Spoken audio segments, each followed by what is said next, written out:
नमस्कार मेरे प्यारे बच्चों, एक बार फिर से स्वागत है आपका अपने Hindi YouTube channel simple learn में। मैं आपका एसएसटी का टीचर रजत आपका बहुत बहुत स्वागत करता हूं आपके इस चैनल पे। आज वाला वीडियो जो है वो हमारे बहुत ही इंपॉर्टेंट होने वाला है। क्यों? क्योंकि आज हम बात करेंगे क्लास 10th के एसएसटी के सेकेंड चैप्टर की, भारत में राष्ट्रवाद के उदय की, जिसमें हमारा इंपॉर्टेंट टॉपिक है आज का जलियांवाला बाग हत्याकांड। जलियांवाला बाग हत्याकांड हर बार पेपर में पूछा जाता है, इसलिए इस वीडियो को एंड तक जरूर देखिएगा, क्योंकि ये सीधा सीधा 4 नंबर में आपसे क्वेश्चन पूछा जाता है कि आपसे ये कहा जाएगा कि जलियांवाला बाग हत्याकांड का विस्तृत वर्णन कीजिए। तो आज हम इसी चैप्टर इस वीडियो में इसी टॉपिक की बात करेंगे। वीडियो अगर अच्छा लगे तो लाइक जरूर करिएगा और अपने दोस्तों के साथ जरूर शेयर करिएगा। तो मैंने यहाँ पे एक फ्लो चार्ट बना रखा है। फ्लो चार्ट के माध्यम से आपको मैं बताऊंगा, एक एक चीज को आप जो है अपने नोट्स में प्रिपेयर करते चलेंगे, लिखते चलेंगे। देखिएगा, नोट्स ना कभी भी किसी के लेने नहीं चाहिए, नोट्स हमेशा खुद से प्रिपेयर करने चाहिए। क्यों? उसका एक कारण होता है कि आप जब अपने आप से नोट्स तैयार करते हैं तो वो आपको इजीली समझ में आ जाते हैं।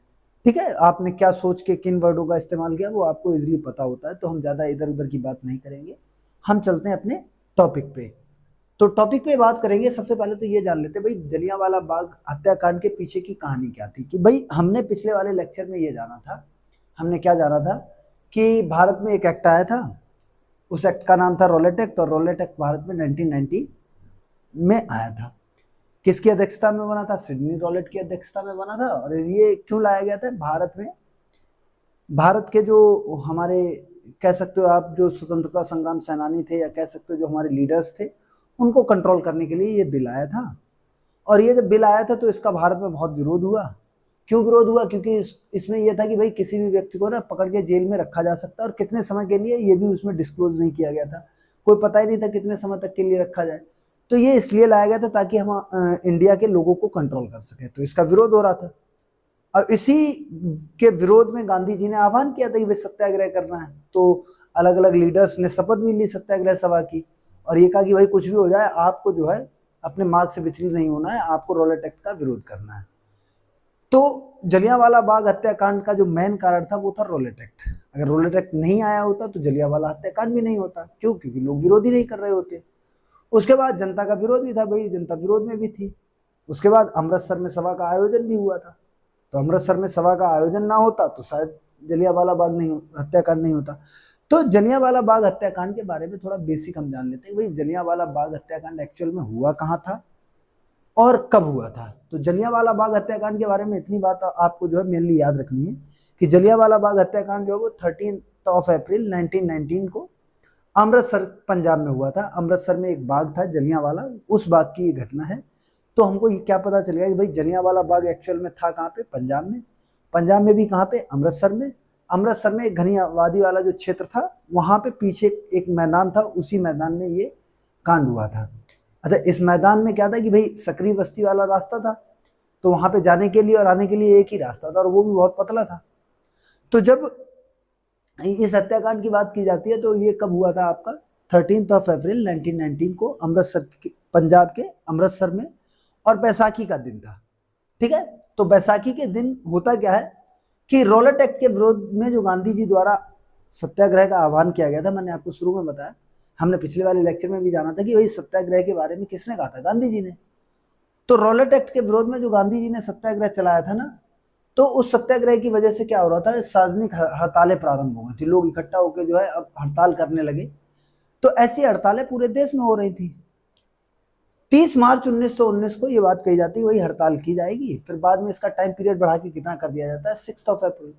तो 6 अप्रैल को पूरे देश में जो है ना सामूहिक रूप से शांतिपूर्ण तरीके से हड़तालें की गई।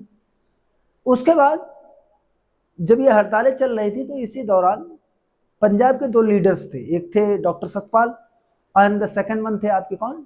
डॉक्टर सैफुद्दीन किचलू। याद रखना, सतपाल और डॉक्टर सैफुद्दीन किचलू, इन लोगों को क्या किया गया? सरकार के द्वारा गिरफ्तार कर लिया गया। अब जैसे ही इन लोगों को ना गिरफ्तार किया गया, देखो ये दोनों लोग, ये हैं आपके सैफुद्दीन किचलू और ये हैं आपके डॉक्टर सतपाल सिंह। इन दोनों लोगों को ना गांधी जी को तो पहले अरेस्ट किया, गांधी जी को अरेस्ट किया अलग, और पंजाब से 2 लीडर सैफुद्दीन किचलू और डॉक्टर सतपाल को जैसे ही गिरफ्तार किया ना, तो पंजाब में जैसे ही लोगों की ये बात पता चली तो पंजाब में लोगों ने इसका विरोध दर्ज कराया। अब ये सब लोग ब्रिटिश सरकार के क्या हो गए? खिलाफ हो गए। उन्होंने कहा कि भाई आप लोगों ने डॉक्टर सतपाल और सैफुद्दीन किचलू को कैसे पकड़ लिया, और कौन से एक्ट के तहत पकड़ा? रॉलेट एक्ट के तहत भाई ये भी नहीं पता था कि कब छोड़ेंगे। तो जब इन लोगों की गिरफ्तारी हो गई तो जिससे जनता में क्या हो गया, भारी आक्रोश, एकदम भाई लीडर्स थे, पॉपुलैरिटी अच्छी थी इनकी, तो पॉपुलैरिटी अच्छी होने की वजह से ना जैसे ये खबर पूरे पंजाब में फैली तो पंजाब के लोग ना बड़े गुस्से में आ गए, उन्होंने भाई आपने इन लोगों को पकड़ कैसे लिया। तो इसी चीज का विरोध दर्ज कराने के लिए, रॉलेट एक्ट व सरकार के कार्यों का विरोध दर्ज कराने के लिए 13 अप्रैल 1919 को, कब 13 अप्रैल 1990 को क्या होता है, बैसाखी के दिन जो है लोग एकत्रित होते हैं। कब? बैसाखी के दिन। और कहाँ एकत्रित होते हैं? अमृतसर में। भाई जब इन दोनों लीडर्स को गिरफ्तार कर लिया गया तो इन दोनों लीडर्स की गिरफ्तारी के बाद ना पूरे पंजाब के जो लोग थे, जो इनके सपोर्टर थे, वो इकट्ठा होते हैं बैसाखी वाले दिन अमृतसर में। 13 अप्रैल 1919 को अमृतसर में बैसाखी वाले दिन ये ना एक ग्राउंड था जलियांवाला बाग, वहां पे एकत्रित होते हैं और एक सभा का आयोजन किया जाता है। इसमें बच्चे भी होते हैं, बूढ़े भी होते हैं, जवान भी होते हैं, महिलाएं भी होती हैं, सब होते हैं। इसमें ये लोग शांतिपूर्ण तरीके से धरना दे रहे थे, शांतिपूर्ण तरीके से सत्याग्रह कर रहे थे, सभा का आयोजन हो रहा था। ये कहा जाता है कि भाई जो लोग थे, जो वहां पे थे, जो बच्चे थे, बाद में उन्होंने कहा भाई इस सभा में लगभग कितने लोग शामिल थे? 20,000 लोग, 20,000 बच्चे, बूढ़े, जवान सभी लोग शामिल थे। तो होता क्या, ये लोग शांतिपूर्ण तरीके से अपनी बात कह रहे थे, सरकार का विरोध दर्ज करा रहे थे। होता क्या है, शाम के 5 बजे ना एक व्यक्ति, शाम के 5 बजे, जिसका नाम क्या था, जनरल डायर, जनरल डायर ने अपनी टुकड़ी लेके पहुंच जाता है कहाँ पे, जलियांवाला बाग में। और वो गेट जो मैंने बताया आपको शुरू में कि वो जलियांवाला बाग में जाने के लिए एक गेट था, सिर्फ और सिर्फ एक गेट, वो भी पतला था, वहीं से आप जा सकते थे, वहीं से बाहर आ सकते थे। तो जो ये जनरल डायर था ना, इसने गेट पे जो है अपने सिपाहियों को खड़ा कर दिया और अंदर गया जलियांवाला बाग में, और अपने सैनिकों से क्या कर दिया, सैनिकों को आदेश दे दिया क्या करने का, निहत्थे और निर्दोष लोगों पर गोली चलाने का। भाई उनका कोई दोस्त तो था नहीं, उनके पास कोई हथियार भी नहीं था, लेकिन जनरल डायर इन सब चीजों की चिंता किए बिना क्या करता है, आदेश दे देता है गोली चलाने का।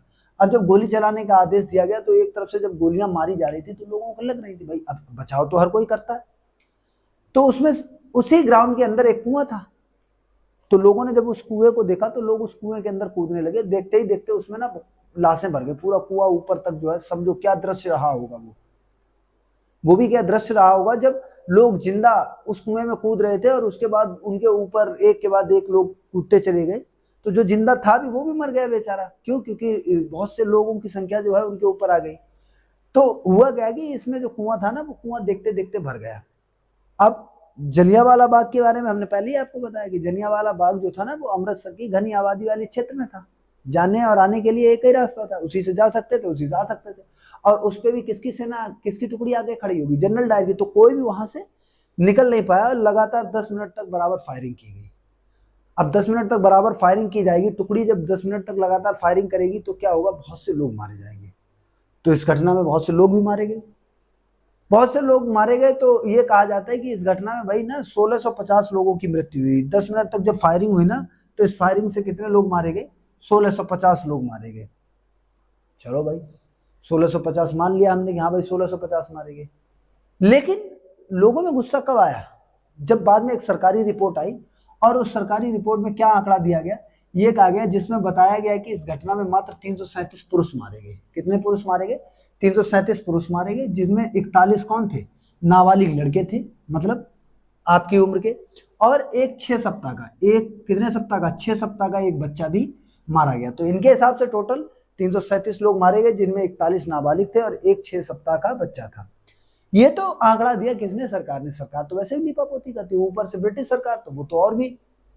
जब ये सरकारें नहीं लीपापोती करने से बचती हैं तो वो सरकार कैसे बचेगी। तो जब उन्होंने ये आंकड़ा दिया लोगों को, जब ये लोगों को और ज्यादा गुस्सा, मतलब तुमने इतने लोगों को मार दिया और तुम कह रहे हो मात्र 337 लोग मरे। उसी समय पे जो एक सबसे प्रतिष्ठित दल था भारत में, जो भारतीयों का प्रतिनिधित्व कर रहा था, उस दल ने अपनी रिपोर्ट प्रस्तुत की। वो दल कौन सा था? कांग्रेस। तो कांग्रेस का इतिहास बहुत पुराना है, कांग्रेस आज की पार्टी नहीं है, कांग्रेस ने आजादी की लड़ाई लड़ी है। तो परंतु कांग्रेस ने अपनी रिपोर्ट में क्या बताया, कांग्रेस ने अपनी रिपोर्ट प्रस्तुत की, उसने ये कहा कि देखो भाई आप कह रहे हो 337 लोग, 337 नहीं, 1000 प्लस लोग मारे गए। अब 1000 प्लस लोग मारे गए, साथ में 3000 प्लस लोग जो है वो घायल हुए हैं। भाई गोली चलेगी तो गोली प्रॉपर एक ही कैंडिडेट को थोड़ी ना हिट करती है, वो तो साइड वाइड वालों को भी तो हिट करती है। तो हुआ क्या कि ये कहा गया, कांग्रेस ने अपनी रिपोर्ट में कहा कि भाई 1000 से ज्यादा तो लोग मरे हैं, उसके बाद 3000 से ज्यादा लोग जो है वो क्या हुए, घायल हुए। इतना आंकड़ा दिया किसने, कांग्रेस ने जब अपनी रिपोर्ट प्रस्तुत की तो उसने ये कहा कि भाई ये डाटा है, इतना इतना लोग जो है वो मारे गए। उस घटना के बाद क्या होता, उस घटना के बाद ना देश में शोक की लहर दौड़ जाती। भाई आप सोचिए, किसी भी देश में ना ये बहुत से विचारक रहे जिन्होंने ये कहा कि किसी भी देश की धन संपदा से ज्यादा जरूरी होती है उस देश की पॉपुलेशन, जनसंख्या। अगर किसी देश की जनसंख्या मर रही है ना तो उस देश के लिए उससे ज्यादा दुर्भाग्य की बात नहीं है कोई। पैसा मायने नहीं रखता है, उस देश की पॉपुलेशन यानी कि जनसंख्या, आप और हम मायने रखते।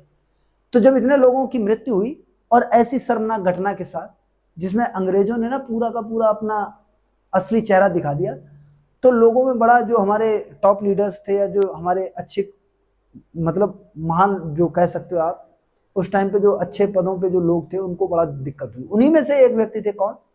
उन्हीं में से एक व्यक्ति थे आपके डॉक्टर रविंद्रनाथ टैगोर, जिन्होंने क्या लिखा आपका जनगण मन।